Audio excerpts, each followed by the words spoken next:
প্ৰথম কলা হ'ল আমি অনুসূচিত জাতি যুৱসত্ব পৰিষদে প্ৰতি বছৰৰ দৰে এই বছৰো আমি ছাত্ৰ ছাত্ৰীসকলক শৈক্ষিক দিশক বা বিভিন্ন দিশক সাঙুৰি লৈ আমি প্ৰতি বছৰে ছাত্ৰ ছাত্ৰীসকলক গ্ৰাম্য অঞ্চলৰ পৰা নগৰ অঞ্চলৰ যিসকল ছাত্ৰ ছাত্ৰী আছে তেখেতলোকক আমি প্ৰতি বছৰে উদগনিমূলক আমি এটা সম্বৰ্ধনা অনুষ্ঠান প্ৰতি বছৰে আয়োজন কৰোঁ।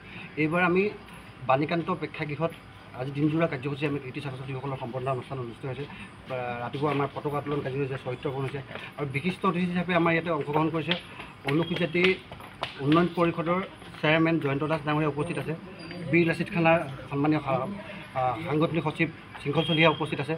অসম জাতীয়তাবাদী যুৱছাত্ৰ পৰিষদৰ প্ৰতিনিধিয়ে অংশগ্ৰহণ কৰিছে। সদৌ ছাত্ৰ সন্থাৰ প্ৰতিনিধি অংশগ্ৰহণ কৰিছে। অনুসূচিত জাতি বিভিন্ন সংগঠনৰ সত্য অংশগ্ৰহণ ইতিমধ্যে কৰি আছে আৰু কাৰ্যসূচী ইতিমধ্যে চলিয়ে আছে।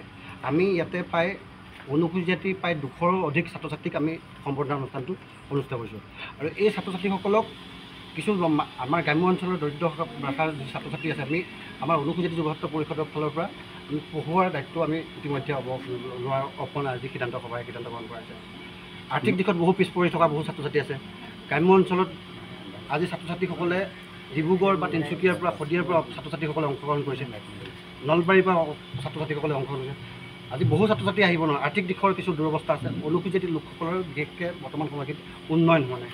উন্নয়নৰ কাৰণে আৰু আৰ্থিক দিশৰ কিছু সমস্যাৰ সন্মুখীনৰ কাৰণে আজি ছাত্ৰ ছাত্ৰী উপস্থিত হোৱা নাই। আৰু বিশেষকৈ অনুসূচিত যুৱছাত্ৰ পৰিষদে বিগত সময়খিনিত যেতিয়া কাৰ্যসূচী হাতত লৈছে, এই বছৰ আমি কাৰ্যসূচী লৈছোঁ আৰু বিশেষকৈ আমাৰ অনুসূচিত জাতিৰ মূল সমস্যা হ'ল আমাৰ জাতিগত প্ৰমাণপত্ৰ।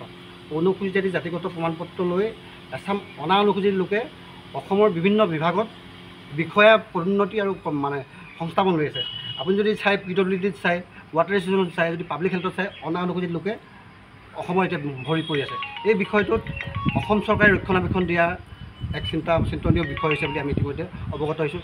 ইয়াৰ ওপৰতো তাৎক্ষণিক ব্যৱস্থা ল'ব লগা আমি এটা সিদ্ধান্ত গ্ৰহণ আজি সভাই সিদ্ধান্ত গ্ৰহণ কৰিছোঁ আৰু আজি সভাই আমি ছাত্ৰ ছাত্ৰীসকলক এখন মানপত্ৰ, এটা মমেণ্টো, এটা জাপি আৰু এটা গছপুলি আমি তেখেতলোকক সম্বৰ্ধনা অনুষ্ঠান আৰু কিছু দৰিদ্ৰ ৰেখাৰ ছাত্ৰ ছাত্ৰীকো আমি আমাৰ ফালৰ পৰা আৰ্থিক দিশত সহায় সহযোগিতা কৰাৰ এটা সিদ্ধান্ত গ্ৰহণ কৰিছোঁ। বিগত সময়খিনিত অনুসূচিত ছাত্ৰ ছাত্ৰীসকলে জলপানী নিয়মীয়াকৰণ পাই আছিলে, কিন্তু বৰ্তমান সময়খিনিত হয় এই কথাখিনি আমাৰ ইতিমধ্যে গ্ৰাম্য অঞ্চলৰ ছাত্ৰ ছাত্ৰীসকলে ইতিমধ্যে অৱগত কৰিছে। আমি ছাত্ৰ সংগঠন হিচাপেও আমি অৱগত হৈছোঁ।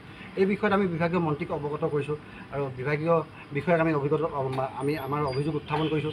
আমি ছাত্ৰ ছাত্ৰীসকলৰ জলপানী নিয়মীয়াকৰণটো আমি বিচাৰিছোঁ। আমি বৃত্তি ছাত্ৰ ছাত্ৰীসকলৰ জলপানী ব্যস্ত আমাৰ দায়িত্ব আমাৰ এটা ছাত্ৰ সংগঠন হিচাপে আমি ৰাইজৰ মাজত কাম কাজ কৰিছোঁ।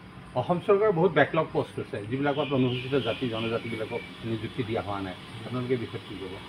আমি নিযুক্তি প্ৰক্ৰিয়াত বিশেষ গুৰুত্ব প্ৰদান কৰি আছোঁ, কাৰণ আমাৰ অনুসূচিত জাতিৰ লোকেই নহয়, অসমত অনুসূচিত জাতি বুলি ক'লে আমি অনুসূচিত জাতি অসমত 16টা উপজাতি গতিকে অনুসূচিত জাতি বেকলগ পথবোৰ পূৰণ কৰিবৰ কাৰণে আমি চৰকাৰক ইতিমধ্যে অৱগত কৰিছোঁ, উত্থাপন কৰিছোঁ। বিগত সময়খিনি আমাৰ বহু বিভাগত আমাৰ অনুসূচিত জাতি ছাত্ৰ ছাত্ৰী বা নিবনুৱা যুৱক যুৱতী এতিয়াও বেকলগ পথসমূহ পূৰণ কৰা নাই। গতিকে এই বিষয়ত আমি চৰকাৰক বিষয়খিনি অৱগত কৰিছোঁ, উত্থাপনো কৰিছোঁ। এই বিষয়ত আমি চৰকাৰক ইয়াৰ ওপৰত বিশেষ গুৰুত্ব প্ৰদান কৰিবৰ কাৰণে আমি চৰকাৰক আহ্বান জনাইছোঁ। বিশেষকৈ ক'বলৈ গ'লে অসম চৰকাৰখনত আমাৰ অনুসূচিত জাতি দুজন কেবিনেট মন্ত্ৰীও আছিলে বিগত সময়খিনিত। তেখেতলোকে অনুসূচিত জাতি ৰাইজৰ কাৰণে আমি বিগত সময়খিনিত যিখিনি সমস্যা আছে ইতিমধ্যে অৱগত কৰিছোঁ। আমাৰ যি নদী বিল, এই বিলবোৰতো এতিয়া অনা অনুসূচিত লোকৰ মানে অনা অনুসূচিত লোকে এতিয়া ভৰি পৰিছে, কাৰণ আমাৰ নামত অনুসূচিত নামত যি বিল আবণ্টন হয় এই বিলসমূহ এতিয়া অনা অনুসূচিত লোকেও আমাৰ পৰা দখল কৰিব লৈছে। এই বিষয়টো আমি বিভাগীয় মন্ত্ৰী, অসম চৰকাৰ মাননীয় মন্ত্ৰী পীযুষ হাজৰিকাক তেওঁলোকক অৱগত কৰিছোঁ। গতিকে এই বিষয়বোৰত অলপ আমি গুৰুত্ব প্ৰদান কৰিব কৈছোঁ আৰু অনুসূচিত সঞ্চালকালয়ত আমি 500 কোটি অধিক পেকেজ দিবৰ কাৰণে আমি চৰকাৰক আহ্বান জনাইছোঁ। যিকোনো খবৰৰ বাবে যোগাযোগ কৰক 7099017330 আৰু 7099017110 নম্বৰত।